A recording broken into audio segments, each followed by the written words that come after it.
Je suis parti de 0 abonnés et 0 expérience sur YouTube à 38 945 vues et 1500 abonnés avec une seule vidéo postée. Ma toute première vidéo. Certains diront que c'est de la chance. D'autres diront que c'est du génie. Mais si moi je te disais que c'est rien de tout ça.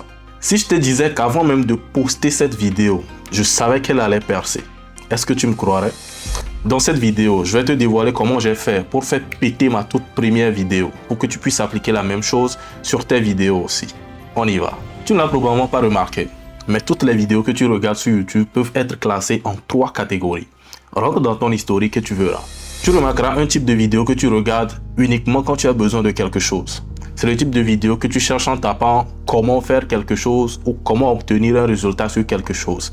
Ce type de vidéo, ce sont des vidéos éducatives. Tu verras un autre type de vidéo. Ce type de vidéo-là, tu le regardes pour te faire plaisir. C'est peut-être des vidéos de blagues ou des vidéos qui ne te rapportent pas quelque chose en particulier comme connaissance, mais c'est juste des vidéos que tu regardes pour kiffer. Ce type de vidéos, ce sont des vidéos divertissantes. Mais non, le troisième type de vidéo, ce sont des vidéos qui font plaisir à ton cerveau. Ce sont des vidéos pour satisfaire ta curiosité intellectuelle. Rien que de regarder ce type de vidéo-là, tu te sens plus intelligent. Ce type de vidéos, je les ai appelées les vidéos de type divercatif. Ces 3 catégories de contenu, je les ai appelées les 3 rois. Mais tu fais quoi avec cette information? Je vais te le dire. Je suis arrivé à ce système de classement lorsque je cherchais des réponses à des questions comme qu'est-ce qui fait qu'une vidéo est virale? Qu'est-ce qui fait qu'une vidéo perce et pas une autre?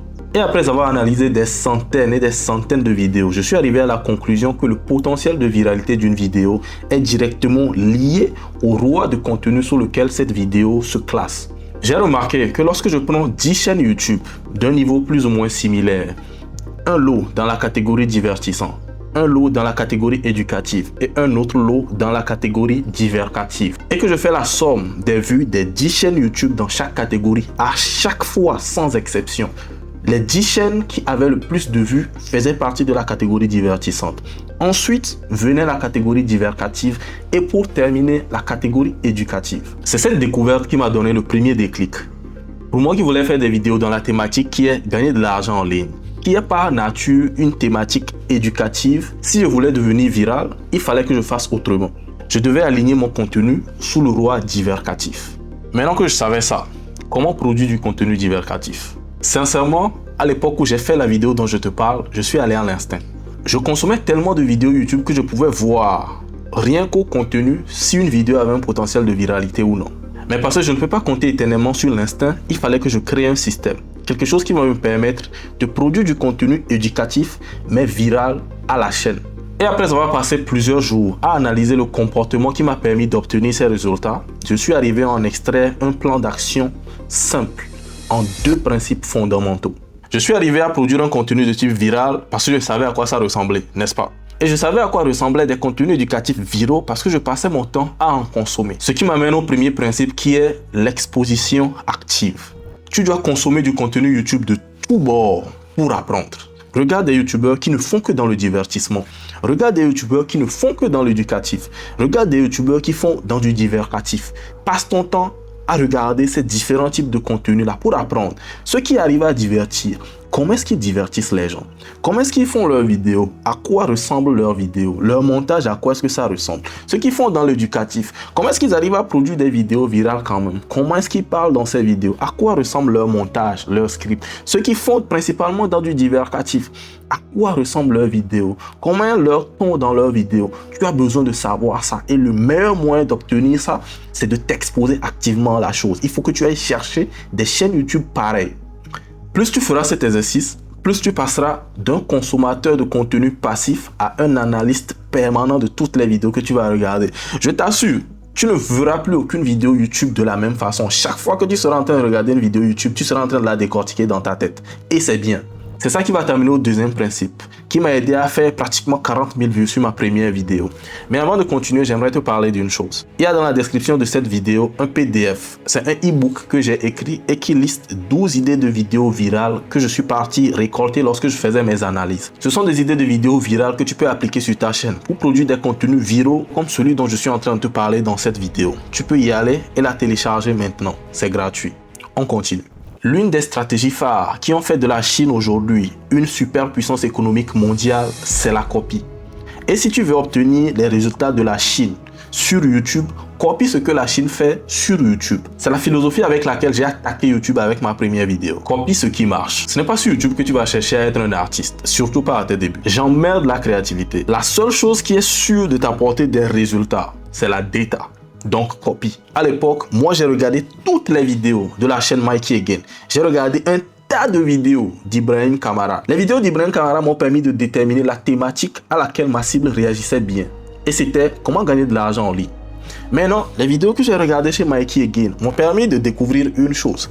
C'était un débutant qui s'est lancé sur YouTube pour faire quelque chose que des professionnels faisaient avant lui. Il n'a pas attaqué la chose comme s'il était un professionnel, il a attaqué la chose comme s'il était débutant. Donc je me suis dit, ok, voilà un bon angle d'attaque. Je vais appliquer ça sur comment gagner de l'argent en ligne. Qu'est-ce que j'ai eu? Débutant, j'essaie de gagner de l'argent en ligne. Bim. Ensuite, qu'est-ce que j'ai fait? J'ai pris 2 vidéos de Mikey. J'ai extrait les scripts de ces vidéos-là et je les ai mis dans un Google Doc. J'ai analysé ce script de la première lettre à la dernière. Comment est-ce qu'il écrit son hook? C'est quoi les structures de phrases qu'il utilise? Pourquoi est-ce qu'il a parlé de cette chose ici, il n'a pas parlé de ça plus tard? Quelle est la durée de l'introduction? Comment est-ce que la vidéo est structurée? Comment est-ce que la vidéo est terminée? À quel moment est-ce qu'il insère les blagues? J'ai étudié la totalité de ces scripts-là pendant des heures. Et je me suis posé.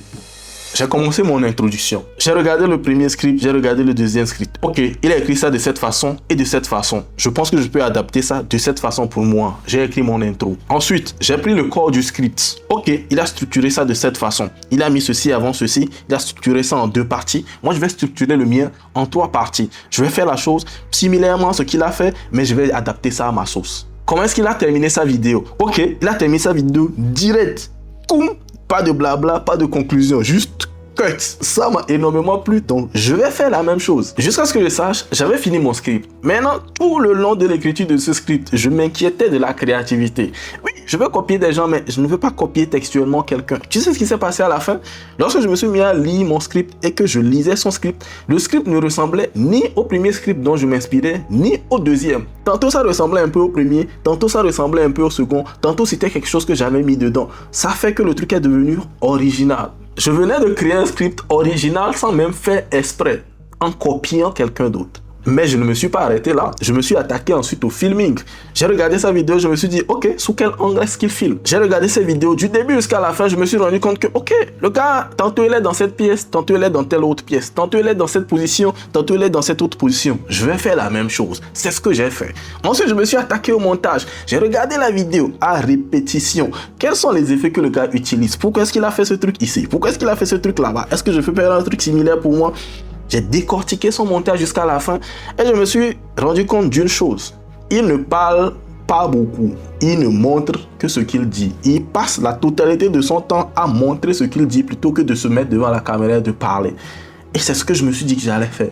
J'ai passé 1 semaine à monter cette vidéo, mais il n'y avait pas plus de 2 secondes où tu vas me voir à l'écran. Ensuite, je me suis attaqué à la musique. Je sais que tout ça là, ça a l'air un peu sauvage. On dirait que c'est du harcèlement, mais... c'est le niveau d'obsession auquel tu dois arriver. J'ai copié la philosophie derrière la musique qu'il utilisait. Les musiques étaient sauvages. Ok, je vais mettre des musiques sauvages aussi. Résultat, pratiquement 40 000 vues. Première vidéo, 40 000 vues. Combien de personnes font ça? Et j'ai parlé que cette vidéo-ci va encore faire augmenter les vues de cette vidéo-là. D'ailleurs, je vais te la mettre ici. Tu peux aller la regarder pour kiffer. Peace.